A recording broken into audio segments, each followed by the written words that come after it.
마태복음 10장 16절 말씀에서 23절 말씀입니다. 제가 가지고 있는 성경 신약성경 15페이지 마태복음 10장 16절 말씀에서 23절 말씀입니다. 다 같이 찾으신 줄 알고 한 목소리로 봉독하시겠습니다. 보라, 내가 너희를 보냄이 양을 이리 가운데로 보냄과 같도다. 그러므로 너희는 뱀같이 지혜롭고 비둘같이 순결하라. 사람들을 삼가라. 그들이 너희를 공회에 넘겨주겠고 그들이 회당에서 채찍질하리라. 또 너희가 나로 말미암아 총독들과 임금들 앞에 끌려가리니 이는 그들과 이방인들에게 증거가 되게 하려 하심이라. 너희를 넘겨줄 때에 어떻게 또는 무엇을 말할까 염려하지 말라. 그때에 너희에게 할 말을 주시리니 말하는 이는 너희가 아니라 너희 속에서 말씀하시느니 곧 너희 아버지의 성령이시라. 장차 형제가 형제를 아버지가 자식을 죽이는 데 내주며 자식들이 부모를 대적하여 죽게 하리라. 또 너희가 내 이름으로 말미암아 모든 사람에게 미움을 받을 것이나 끝까지 견디는 자는 구원을 얻으리라. 이 동네에서 너희를 박해하거든 저 동네로 피하라. 내가 진실로 너희에게 이르노니 이스라엘의 모든 동네를 다 다니지 못하여 인자가 오리라. 아멘. 이 시간 공준신 목사님 나오셔서 너희를 이리 가운데 보내노라 라는 말씀으로 말씀 전하실 때에 큰 은혜 받으시길 소원합니다.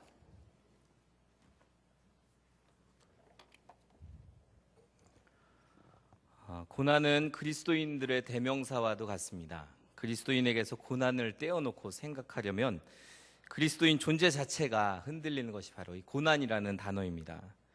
우리가 온전한 예수 그리스도의 제자로 살고 있다면 세상 가운데서 고난을 겪을 수밖에 없습니다. 죄악된 세상과 또 우리를 대적하는 세상과 항상 갈등 관계를 겪을 수밖에 없는 것이 바로 우리들의 존재입니다. 예수님께서는 제자들을 부르셨습니다. 12명의 제자들을 부르시고 또 그들과 함께 하셨고 그들에게 많은 시간을 투자하셨습니다. 함께 먹기도 하고 잠도 자고 여러 곳을 같이 다니시면서 그들을 가르치시고 훈련시키셨습니다. 그렇게 예수님께서 제자들과 많은 시간을 투자해서 훈련시키신 이유가 무엇입니까? 바로 제자들을 세상 가운데로 보내시기 위해서입니다. 이런 글을 읽은 적이 있습니다. 배는 항구에 있을 때 가장 안전합니다. 그러나 배는 항구에 메어두려고 만든 것이 아닙니다. 우리들의 존재도 마찬가지입니다. 우리가 물론 교회에 함께 모여서 말씀을 나누고 하나님의 은혜를 나누고 또 함께 신앙생활을 하지만 우리가 이렇게 신앙생활하는 이유는 교회 안에만 우리끼리만 그렇게 잘 먹고 잘 살려는 목적이 아니라 하나님께서 우리들을 세상 가운데 보내셔서 세상에 주님의 말씀을 선포하고 또 세상을 복음으로 정복해 나가는 일을 위해서 우리들을 부르신 줄 믿습니다. 어쩌면 우리가 세상 가운데 나아갈 때 고난이 우리들을 기다리고 있을 수도 있습니다. 환난의 상황 가운데 우리가 그대로 노출될 수도 있습니다. 그러나 그럼에도 불구하고 세상 가운데로 나아가야 하는 것이 바로 우리들의 모습입니다. 마치 일본 원전에 방사능이 노출되어서 많은 사고가 일어났지만 그러나 그럼에도 불구하고 그곳을 향해서 가야 되는 그런 사명을 가지고 있는 사람들이 있는 것처럼 세상에 많은 죄악이 있고 또 그곳이 오늘 말씀처럼 이리들이 들끓는 그러한 곳이지만 그러나 하나님께서는 또 예수 그리스도께서는 우리가 그곳을 향해서 가기를 원하십니다. 그리고 그러한 고난과 환난 가운데서도 그 모든 것들을 이길 수 있는 방법을 오늘 말씀에서 우리에게 가르쳐 주시고 있습니다. 우리가 그러한 오늘 말씀을 통해서 그러한 세상을 이길 지혜와 또 우리가 받은 사명을 깨닫고 더 하나님의 상급을 받는 저와 여러분이 되기를 주님의 이름으로 소원합니다. 16절 말씀 다시 한번 읽겠습니다. 시작. 보라, 내가 너희를 보냄이 양을 이리 가운데로 보냄과 같도다. 그러므로 너희는 뱀같이 지혜롭고 비둘기같이 순결하라. 주님은 이 말씀을 특별히 강조해서 말씀하셨습니다. 제자들을 보내시면서 보라 하는 말씀으로 이 말씀을 강조해서 말씀하시는데 이 말씀을 우리가 볼 때 우리가 세상을 바라보면서 결코 긍정적으로만 세상을 바라볼 수는 없다라는 사실을 깨닫게 됩니다. 흔히들 긍정의 힘, 그래서 우리가 믿는 대로 된다, 세상 가운데서도 내가 믿는 대로 다 할 수 있다, 이런 믿음을 가지고 살지만 현실은 정말 내가 생각한 대로 모든 것이 다 풀리는 것은 아닙니다. 물론 우리가 믿는 것대로 하나님께서 이루어 주시지만 그러나 내가 원하는 대로 다 이루어 주시는 것은 아닙니다. 어떤 때에는 고난을 만나게 됩니다. 그래서 우리는 지나친 이상주의에 빠져서 현실을 직시하지 못하고 현실과 괴리감을 가진 그러한 그리스도인이 될 것이 아니라 현실을 잘 판단하고 또 그러한 현실에 대한 감각을, 그리스도인적인 감각을 가지고 있어야 합니다. 그렇다고 해서 너무나 현실주의가 되어서 세상 것에만 우리들의 마음을 온전히 빼앗길 것이 아니라 현실을 바로 볼 수 있는 눈이 우리들에게 필요하다는 것입니다. 세상은 예수님을 싫어합니다. 그 마음속에 예수님이 없는 사람은 예수와 관련된 모든 것들을 듣기 싫어하고 보고 또 가까이 하기 싫어합니다. 적대합니다. 교회 이야기, 예수 이야기 자꾸만 하면 어떻게 됩니까? 그렇게 예수 안 믿는 사람들과는 점점 멀어질 수밖에 없는 것이 바로 우리들의 모습입니다. 내가 정말 100% 순수한 크리스찬이라면 세상 가운데에서 사람들과 하나가 될 수 없고 또 세상과 어울릴 수 없는 것이 바로 우리들의 모습입니다.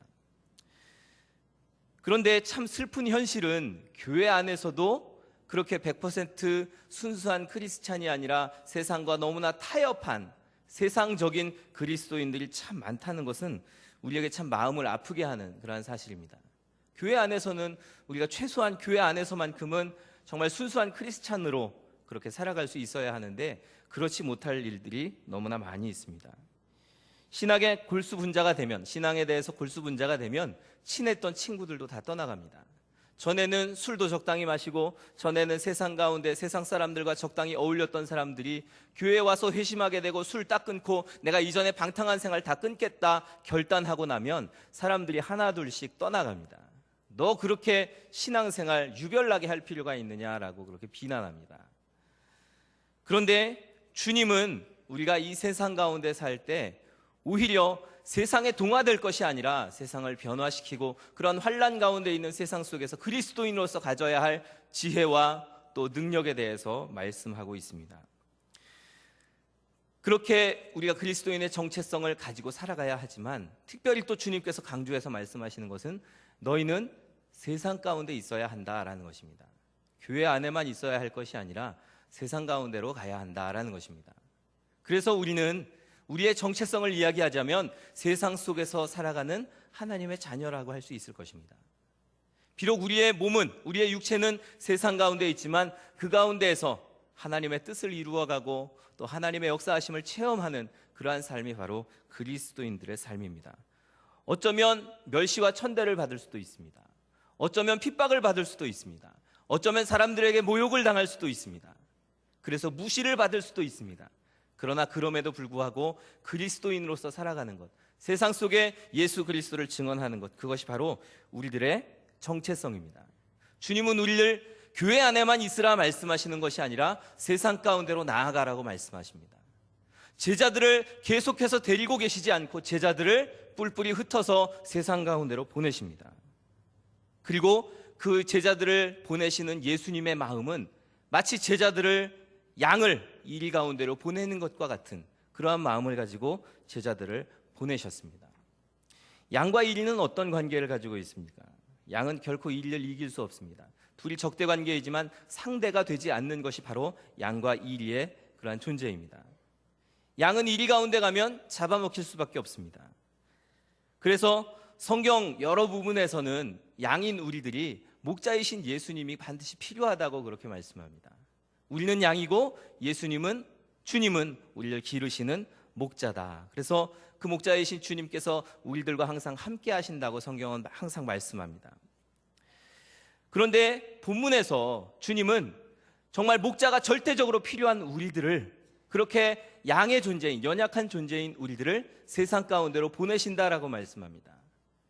이리들이 들끓고 있는 그 세상 가운데로 우리들을 보내신다고 말씀합니다. 안전을 보장받지 못하는 상황 속으로, 그래서 언제 생명의 위협을 받을지 모르는 그러한 상황 속으로 주님은 제자들과 또 우리들을 보내신다고 말씀하고 있는 것입니다.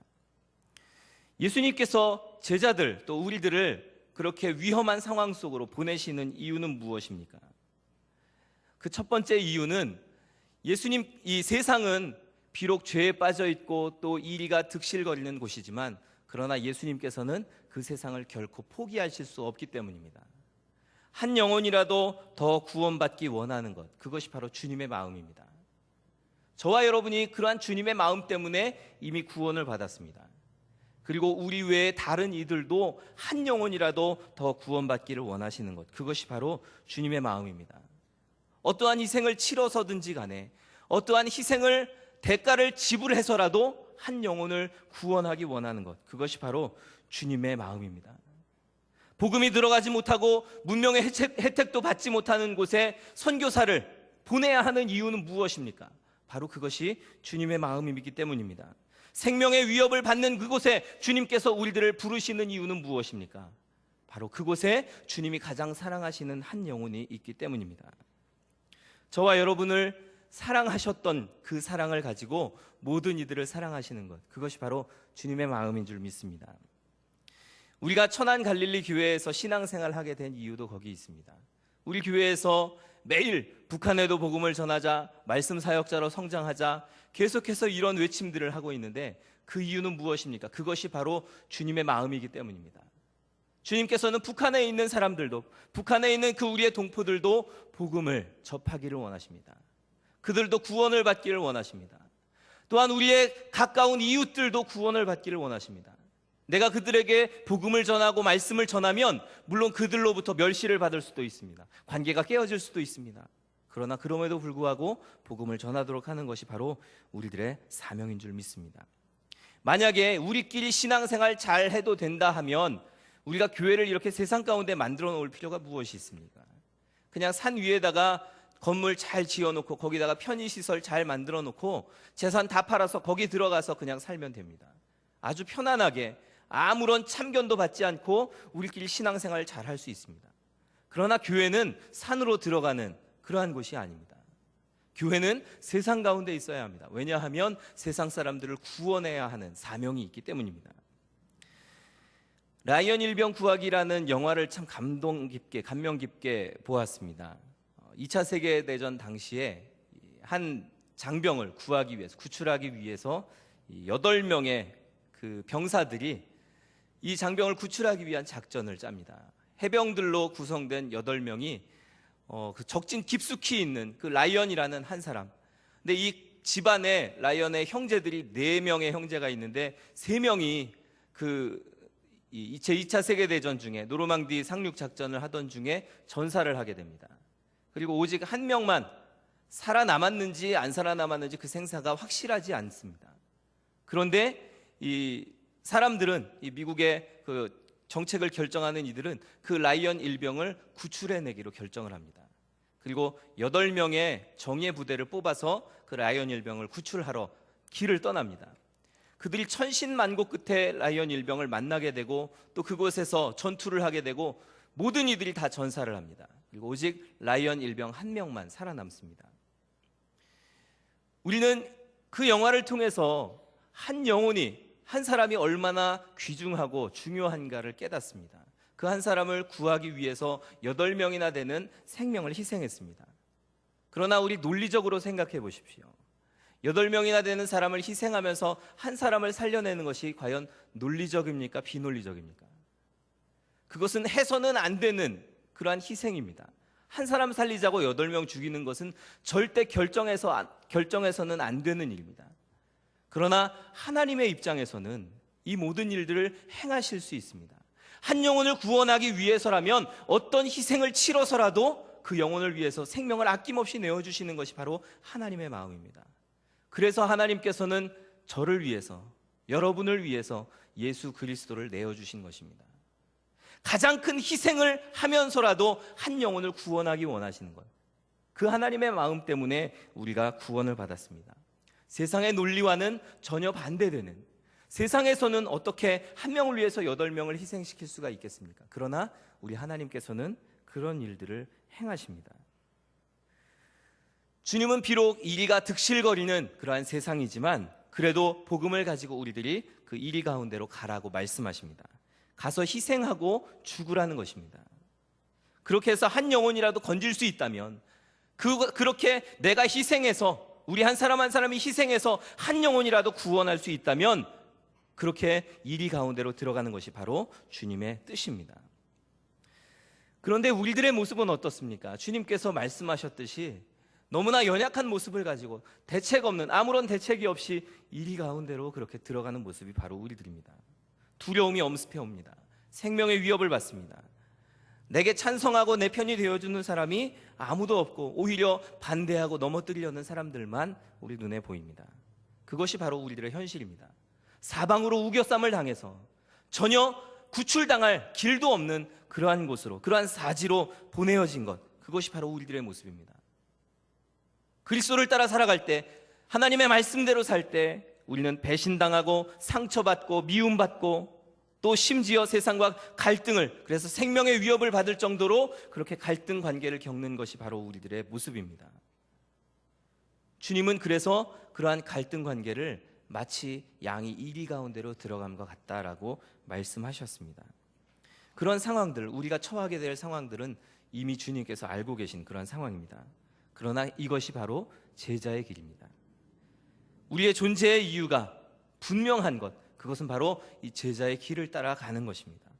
세상 속으로 들어가서, 그곳이 비록 험난하고 고난이 가득 찬 곳이지만 그 세상 가운데로 들어가서 내가 죽고 내가 희생하고 내가 고난을 당하는 것, 그것이 바로 우리 그리스도인들의 진정한 모습이라고 할 수 있을 것입니다. 네, 이야기가 너무 무겁나요? 네, 아무도 아멘을 하지 않으시고 가실 생각이 다 없으신 모양입니다. 우리들이 걸어가는 발걸음, 하나님의 말씀을 따라서 걸어가는 발걸음은 반드시 지켜주십니다. 우리 16절 말씀을 다시 한번 읽을까요? 보라, 내가 너희를 보냄이 양을 이리 가운데로 보냄과 같도다. 그러므로 너희는 뱀같이 지혜롭고 비둘기같이 순결하라.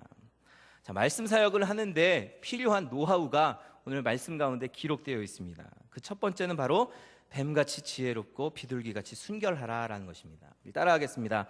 뱀같이 지혜롭고 비둘기같이 순결하라.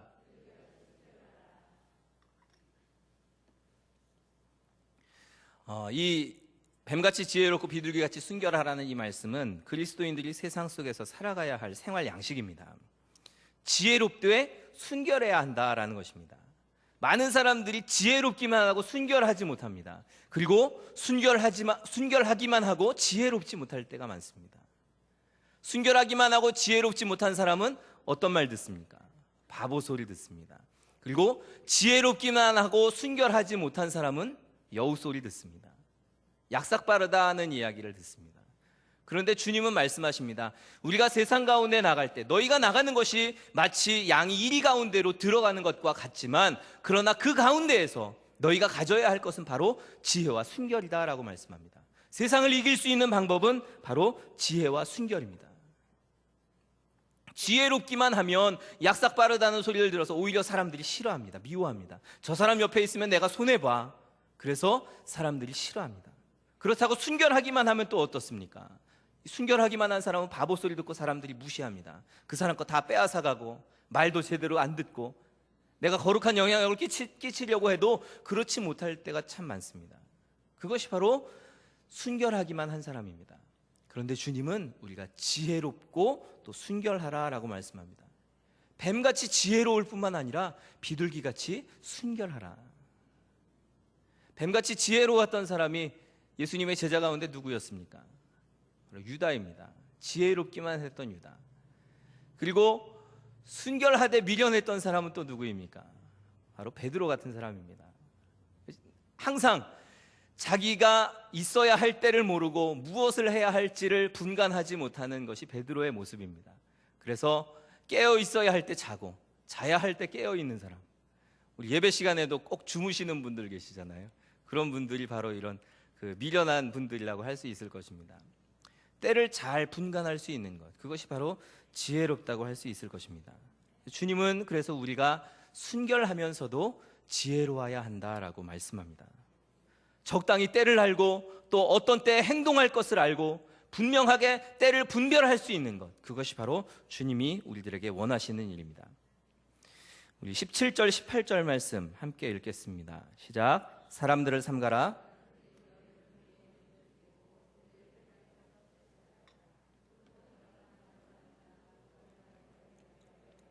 이는 그들과 이방인들에게 증거가 되게 하려 하심이라. 따라하겠습니다. 사람들을 삼가라.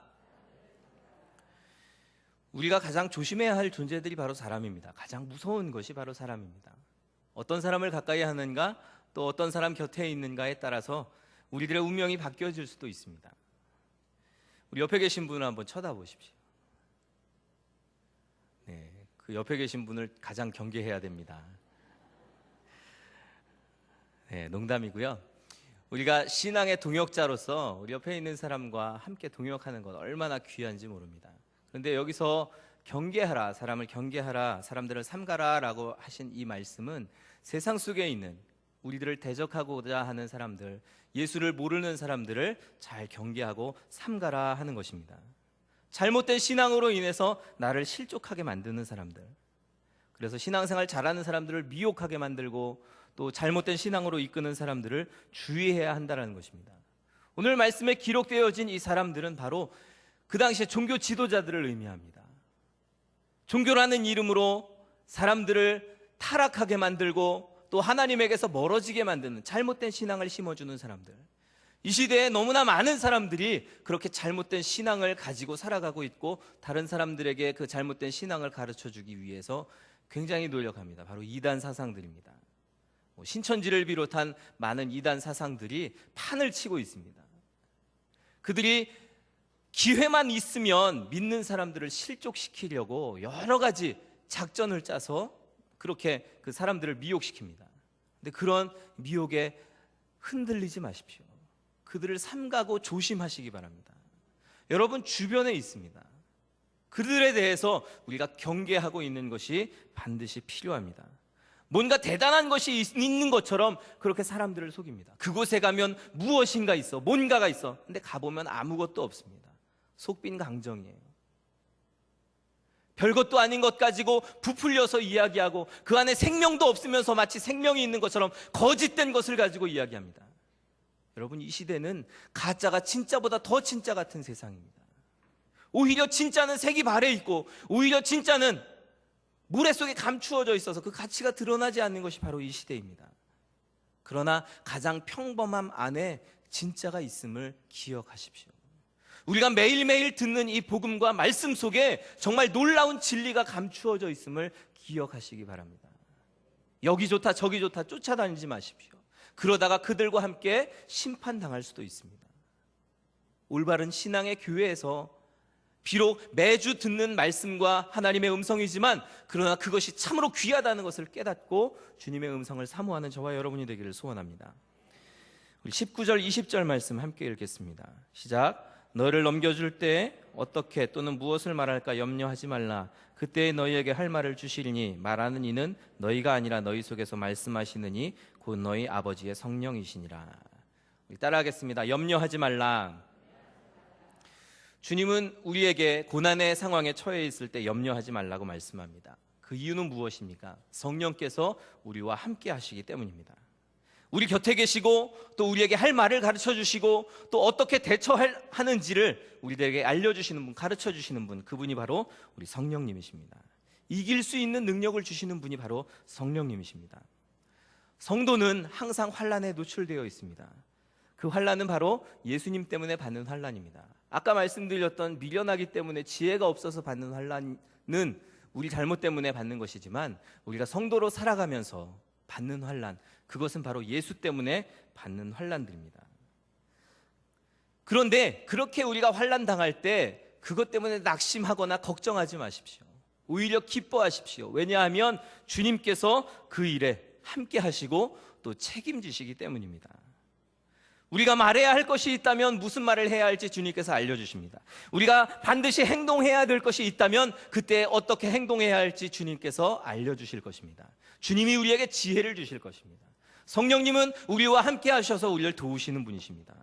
우리가 고민하고 갈등할 필요가 없습니다. 성령님께 맡겨드리기만 하면 됩니다. 내가 어떻게 해야 할까? 내가 이 문제를 어떻게 이길까? 걱정하지 마십시오. 성령께서 하실 것입니다. 저와 여러분이 할 것은 성령님께 온전히 맡겨드리기만 하면 됩니다. 그러면 하나님께서 싸우십니다. 히스기야 왕 시대에 아수르 군대 18만 5천 명이 예루살렘 성을 에워쌉니다. 누가 이길 수 있겠습니까? 이스라엘의 힘으로는 결코 이길 수가 없습니다. 그렇다고 지원군을 부르러 다른 그 정보원을 내보낼 수도 없는 그러한 상황입니다. 그런데 히스기야 왕이 그때 어떻게 합니까? 여호와의 전에 올라가서 아수르의 왕이 보낸 그 편지를 펴놓고 하나님 앞에 기도합니다.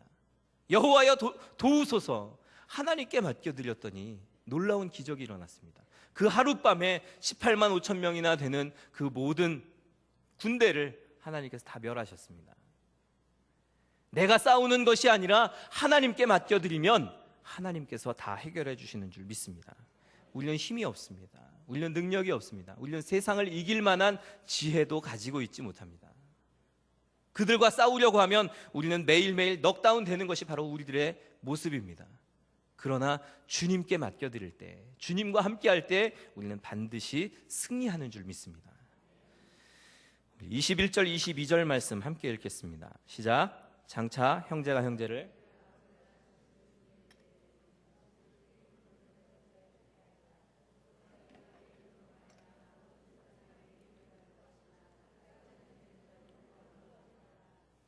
따라하겠습니다. 끝까지 견디라. 제자들이 세상에서 당할 그 닥쳐있는 환경은 정말 기가 막힌 환경입니다. 우리의 힘으로는 절대 뚫고 나갈 수 없는 그러한 문제들, 그래서 결코 이길 수 없는 문제들이 앞에 산같이 쌓여 있습니다. 내가 어떻게 저걸 이길까? 보기만 해도 기가 막히는 그러한 상황이 눈앞에 펼쳐져 있습니다. 손 놓고 바라볼 수밖에 없습니다. 그런데 주님께서는 무엇이라고 말씀하십니까? 그러한 상황 속에서도 끝까지 견디라 라고 말씀합니다. 성령께서 함께 해주신다고 약속하셨는데 그러므로 너희는 끝까지 견디라. 오늘 말씀에 기록된 상황은 어떤 상황입니까? 가장 내가 사랑하는 사람, 가장 믿고 있는 사람에게서 배신을 당하는 상황들이 기록되어져 있습니다.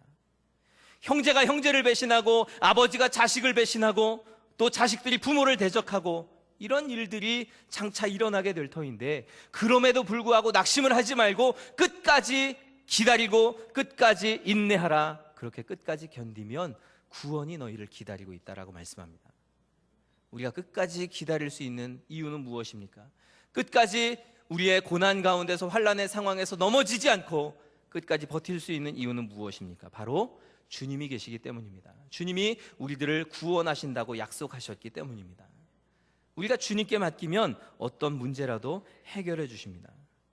아무리 사람들에게 미움을 받고 또 나 홀로 있다는 외로움에, 그러한 외로움이 우리들을 엄습해 올지라도 주님 한 분만 믿고 의지하십시오.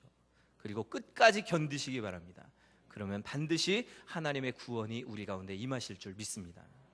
고난의 상황은 있지만, 그래서 어려워서 힘들어서 눈물 흘리게 되지만, 매일매일 그 일 때문에 밤을 지새우고 또 그것 때문에 죽을 마음까지 들지는 몰라도, 그러나 낙심하지 말고 끝까지 견디는 저와 여러분이 되기를 주님의 이름으로 소원합니다. 23절 말씀 함께 읽겠습니다. 시작. 이 동네에서 너희를 박해하거든 저 동네로 피하라. 내가 진실로 너희에게 이르노니 이스라엘의 모든 동네를 다 다니지 못하여서 인자가 오리라. 따라하겠습니다. 갈 수 있다면 어디든지 가라. 자, 말씀 사역에 승리하기 위해서 마지막으로 필요한 것이 무엇입니까? 내가 가고 싶은 곳에만 가서는 안 된다는 것입니다. 어느 곳에든지 주님이 보내신다면 그곳에 가야 하는 것입니다. 주님이 나를 어디로 보내실지는 우리는 아무도 모릅니다. 그런데 그곳에 가서 우리가 해야 할 것은 바로 주님의 말씀을 증언하는 일입니다. 어떤 상황 속에서도 환경이 뒤따르지 않을지라도 복음을 전파하고 예수의 이름을 증거하는 것, 그것이 바로 우리들에게 맡겨주신 사명입니다. 바울은 선교 여행을 하면서 비두니아로 가고자 했습니다. 동쪽으로 가고자 했습니다. 그런데 그날 밤에 환상을 보게 됩니다. 꿈을 꾸게 되었습니다. 동쪽으로 가고자 했지만 마게도냐에 와서 우리를 도우라 하는 그런 환상을 보게 되었습니다. 그리고 바울은 다시 길을 바꾸어서 마게도냐를 향해서 갑니다. 그리고 처음 가게 된 지역이 바로 빌립보 지역이었는데, 거기에서 루디아의 가정을 만나게 됩니다. 루디아의 가정이 회심하고 예수를 믿게 되었고, 또 빌립보의 교회가 탄생하는 순간이었습니다. 하나님께서는 우리가 상상하지 못했던 방법으로 하나님의 일들을 이루십니다. 내 생각과 내 계획, 물론 그것도 중요하겠지만 하나님의 계획이 더 앞장서는 저와 여러분이 되기를 소원합니다. 우리들을 하나님께서 들어서 사용하실 것입니다. 또한 세상 가운데로 우리들을 보내실 것입니다. 내가 원하든 원하지 않든 간에 하나님께서는 우리를 세상 가운데로 보내십니다. 이리 가운데 가는 것 같지만 그러나 세상 가운데로 가기를 원하십니다. 어떤 상황 속에서도 또 어떤 고난 속에도 우리가 걸어 들어가서 그곳에서 내가 희생하고 내가 죽기를 하나님께서는 원하십니다. 내가 죽을 때, 내가 그곳에서 희생할 때 놀라운 역사들이 일어납니다. 우리나라에 온 선교사들을 생각해 보십시오. 그들이 이 땅에 올 때 얼마나 아픈 마음을 가지고 왔겠습니까? 그들을 파송한 부모님들은 얼마나 안타까운 마음을 가지고 자기의 아들, 자기의 딸을 이 땅으로 보내셨겠습니까? 정말 아무런 소망이 없는 그러한 미개한 땅, 그 땅이 척박해 보이고 황량해 보이는 그 땅에 자기의 자녀들을 보내면서 얼마나 많은 눈물의 기도를 그렇게 드렸겠습니까? 그러나 그들의 희생을 통해서 지금 우리는 복음을 듣게 되고 또 예수 믿는 구원받은 그러한 사람들이 되었습니다. 우리가 지금 뿌리는 복음의 씨앗, 그 작은 씨앗 하나가 놀라운 열매로 나타나게 될 줄 믿습니다. 주님은 그래서 우리들을 이리 가운데 보내십니다. 비록 그곳에 가서 죽을지는 몰라도, 그곳에 가서 내가 온전히 없어질지는 몰라도, 이리에게 다 뜯겨 먹어서 아무것도 남지 않을지 몰라도, 그러나 우리들이 그 이리 가운데로 가기를 원하고 계십니다. 저와 여러분이 이 시간 주님께 결단할 수 있기를 소원합니다. 주님, 나를 어느 곳에든지 보내소서. 내가 있는 그곳에서 복음을 전하겠습니다. 결단하시기 바랍니다. 지금 전하십시오. 지금 여러분이 있는 자리에서 전하십시오. 그리고 그렇게 복음을 전하는 우리들을 주님께서 들어서 사용하실 것입니다. 놀라운 역사가 저와 여러분을 통해서 나타나기를 주님의 이름으로 소원합니다. 우리 이 시간에 함께 찬양하겠습니다. 비바람이 앞길 막아도 우리 함께 찬양하겠습니다.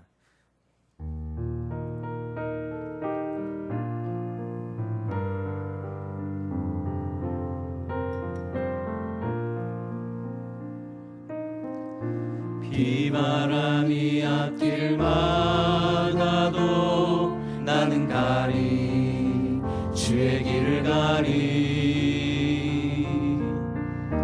눈보라가 앞길 가려도 나는 가리, 주의 길을 가리. 이 길은 영광의 길, 승리의 길, 나를 구원하신 주님이 십자가 지고 가신 길,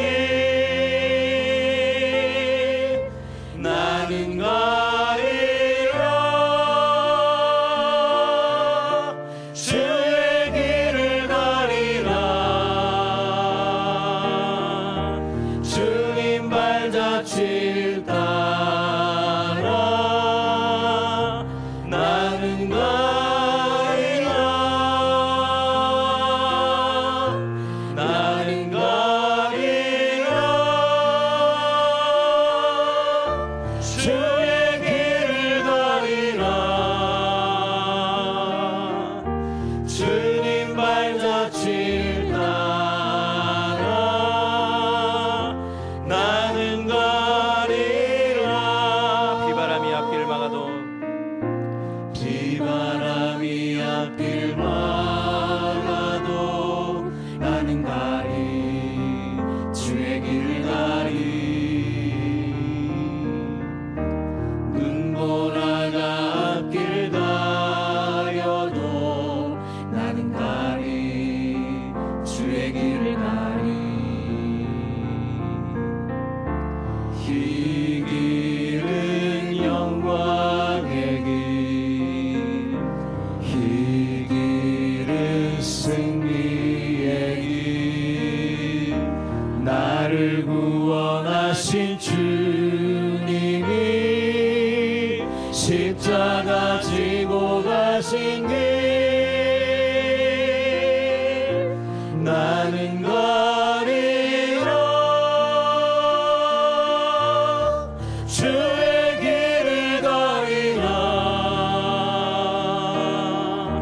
주님 주님 발자취를